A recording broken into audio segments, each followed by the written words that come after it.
Hey, hello, welcome audience. This is Donna Drake. With us now is Kenny Mannetta.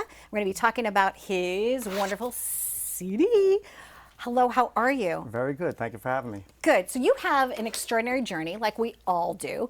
But a friend of ours, Chris, put us in touch with each other. So I'd like to talk about who you were then and how you've evolved. What have been some pivotal points in your life, Kenny? Well, I grew up in Long Island, and I had a great childhood growing up on Long Island. And I've seen a lot of changes occur on Long Island. Unfortunately, I experienced a lot of tragedy in my life where I lost my wife on 9/11. I lost my parents at a very young age. So I transitioned into a new life, if you will, where I became a dad and a mom for my children. Through it, if there was anything like your show speaks about, live it up, I tried to live it up my life the best way I can. And one of the ways I was able to do it, I believe, was through music. I took up the piano and I started as therapy in a way. It really relaxed me. It made me, put me in my own little comfort zone. So it really helped a lot. And through that, I created music, which I never thought in my wildest dreams I would ever be doing. And here we are talking about some songs that I wrote. And I'm really proud of them. It's a very humbling experience to write about what I wrote about. When we first spoke on the phone, one of the things we talked about is the fact that I had also been widowed, right? So we connected. Not a lot of people our age have been widowed. Yeah. And there was a lot of loss of life on 9/11. So you at the time were a police officer, Yes. and you had to retire early to take care of you. Was it you have two girls, one and Yes. three at the time? Yeah, they or? were 3 and 1 at the time. Okay. Yeah.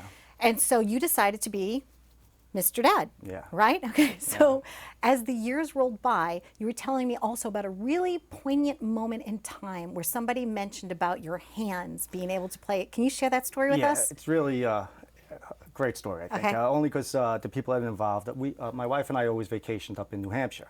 And up there was a guy by the name of Vic Tallarico. Vic Tallarico is Steven Tyler's father from Aerosmith.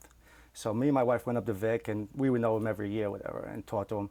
And I asked him, I said, Vic, how hard is it to play the piano? Is it a hard thing to do? And he's a Juilliard graduate and everything else, and he didn't dissuade me, but whatever. So we left, went home, and life back to normal again. And then obviously tragedy struck, and about 3 weeks after that, I was in a hardware store picking up something for the barbecue. I have no idea what. And there was a TV screen on behind the counter, and it was another sad day when the plane went down from JFK into the Rockaways. And my stomach was turning, obviously. But the woman, an older woman behind the counter, looked at me and she asked me, "Do you play the piano?"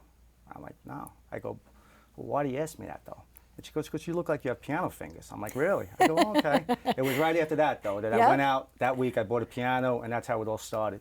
And I told you recently, I got a free piano that was given to me, got it all tuned up. It sounds absolutely beautiful. And growing up singing in a patriotic singing group, I always wanted to be able to either play guitar or the first guitar I ever bought, Kenny, had like a broken neck, but it was all I could afford at the time. Yeah. But this piano, which I got, like I said, for free, I cannot wait to start taking lessons. Yeah. And that's what you did. You self-taught yourself too, right? I did. Okay. I mean, I had a couple of friends that came over here and there, but for the most part, I pretty much self-taught. It's fantastic. So now you wrote this song. Yeah, I mean, over the last 10 years, 15 years, Long Island's been taking kind of a hit. We've been through a lot. Taxes have been going up. A lot of people were leaving to go south. We had now the Islanders left. The Jets are leaving Hofstra. They had gone to left Shea a while ago, but it seemed like everything was like leaving. Like, what's going on here? And I'm not a big person of change, if you will.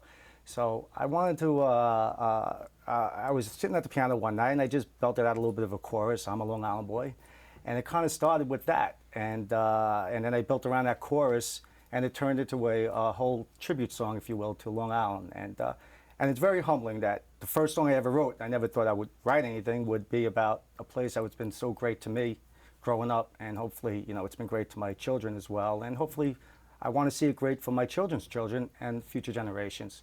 That's what it's all about. I was fortunate enough then after I wrote something, I knew I had something. I'm like, this is a really good song, I think. Well, you do?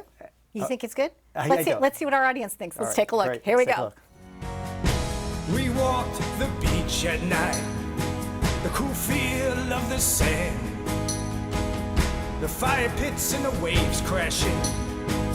When I asked for your hand, I'm a Long Island boy, living in Long Island world, where the seasons change, the sun, snow to the rain, from the great South Shore to the Hampton Bays, to that wine country on 25A. I'm a Long Island boy,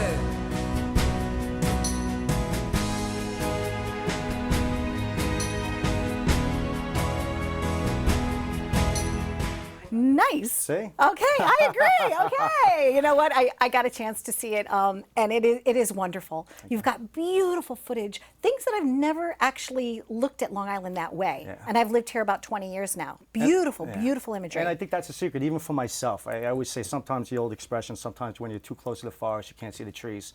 And the trees, we have a lot of beautiful trees in Long Island, whether it be the South Shore, the beaches, out east, the wineries, the North Shore, Oyster Bay.